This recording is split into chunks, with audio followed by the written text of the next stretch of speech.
Dans les hôpitaux du centre du Nigeria, tous ces blessés partagent la même histoire. Ils sont chrétiens, agriculteurs, et ils ont tous été attaqués par des hommes armés, soupçonnés d'être des éleveurs peuls et musulmans. Cette femme a perdu une main, en plus d'être mutilée au visage. Cet homme a quant à lui reçu une balle dans la tête. Sa famille veille à ses côtés dans l'espoir de le retenir à la vie. Il était environ 5h30 du matin. Il a entendu des coups de feu et il s'est à peine réveillé qu'on lui a tiré dessus. Une fois au sol, ils l'ont poignardé avec une machette et l'ont tabassé avec un bâton.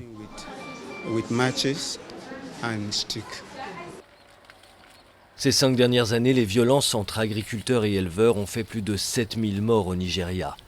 Beaucoup plus que le groupe terroriste Boko Haram.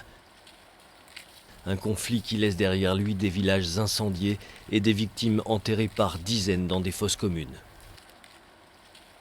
À l'origine des violences, l'accès à la terre et aux ressources. Le réchauffement climatique et la désertification forcent les éleveurs bovins à migrer vers le sud du pays pour nourrir leur bétail, s'attirant ainsi les foudres des populations locales.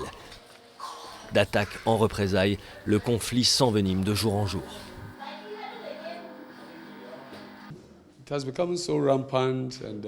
Ça s'est propagé de village en village.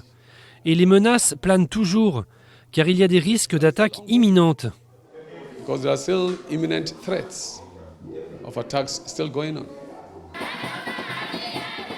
Ce dimanche-là, des centaines de chrétiens qui ont fui leur village sont venus écouter le pasteur Yohana Bourou. De paroisse en communauté, le religieux arpente le pays pour prêcher le dialogue entre chrétiens et musulmans afin d'éviter de nouveaux cycles de violence.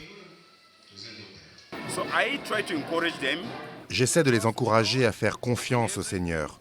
En tant que chrétien, il ne doit y avoir ni vengeance ni représailles. Le conflit pastoral n'épargne cependant aucune communauté. Isa est peul, musulman, et il a trouvé refuge avec ses proches dans une réserve pour éleveurs après les violences intercommunautaires qui ont suivi l'élection présidentielle de 2011. Ici, il peut faire paître son troupeau en toute sécurité, sans le risque d'envahir les terres d'autrui. Nous vivions très bien avec les communautés chrétiennes, mais après l'élection de 2011, les villages Peuls ont été attaqués. Ils tuaient les Peuls, détruisaient leurs campements et leur bétail. 80 personnes de mon clan ont été tuées le même jour. Avec l'aide de Dieu, nous avons pu nous enfuir avec quelques vaches. Nous étions en danger, jusqu'à ce que l'on s'installe ici.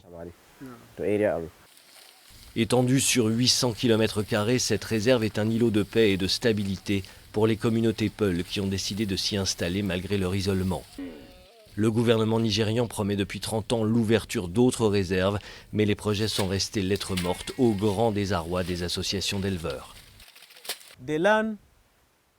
Les terres sont et resteront toujours les mêmes. Elles ne sont pas extensibles avec le temps et la compétition dont elles font l'objet continuera d'affecter la vie des éleveurs Peuls. On n'insistera jamais assez sur l'importance de créer des réserves et d'encourager les populations à s'y installer. Avec près de 200 millions d'habitants, la croissance démographique du Nigeria augmente la pression sur les ressources naturelles. Le conflit pastoral est une équation complexe à laquelle le gouvernement n'a jusqu'à présent apporté aucune réponse concrète. Mais sans volonté politique, la réconciliation entre éleveurs et agriculteurs reste une perspective lointaine.